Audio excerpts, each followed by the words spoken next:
Hello mga kabaryo. Daytoy iti mapuna nga probinsya. Tahimik.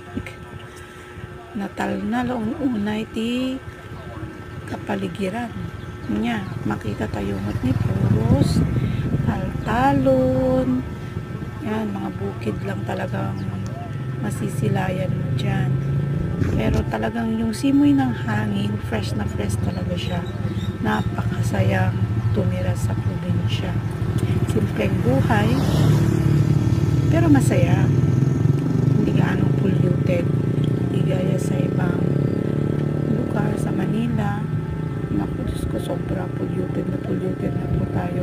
So yan guys, napakaganda. Medyo silayan natin ang mga bukid at sariwahin ang magandang tanawin at mga huni ng mga